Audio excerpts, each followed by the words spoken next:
നിങ്ങൾക്ക് ഇനി ഗോസിപ്പ് പറഞ്ഞേ അടങ്ങുള്ളൂ, ഗോസിപ്പ് പറഞ്ഞാലേ സന്തോഷം വരുള്ളൂ എന്നുള്ള ആൾക്കാരാന്ന് വിചാരിക്കുക. എന്നാലും സൊല്യൂഷൻ ഉണ്ട്.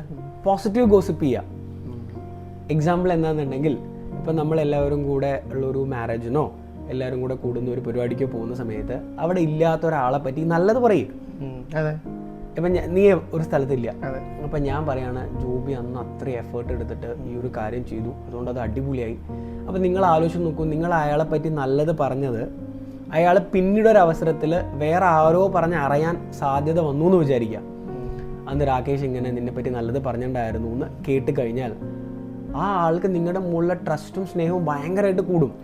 നിങ്ങൾ പലപ്പോഴും അത് ഫീൽ ചെയ്തിട്ടുണ്ടായിരിക്കാം. ഒരു തവണയെങ്കിലും നമ്മളെപ്പറ്റി ഒരാൾ നല്ലത് വേറൊരു സ്ഥലത്ത് നമ്മളില്ലാത്ത സമയത്ത് നമ്മളുടെ ആബ്സെൻസിൽ പറഞ്ഞു എന്ന് നമ്മൾ അറിഞ്ഞാൽ നമുക്ക് അയാളോട് നല്ലൊരു ട്രസ്റ്റും സ്നേഹമൊക്കെ തോന്നും. സോ ഇനി ഗോസിപ്പ് പറഞ്ഞേ അടങ്ങുള്ളൂ എങ്കിൽ പോസിറ്റീവായിട്ട് ഗോസിപ്പ് ചെയ്യേ, നെഗറ്റീവായിട്ടുള്ള ഗോസിപ്പ് വേണ്ട. അതുകൊണ്ട് പ്രത്യേകിച്ച് ഒന്നും ലൈഫിൽ ഔട്ട്കംസ് കിട്ടുന്നില്ല.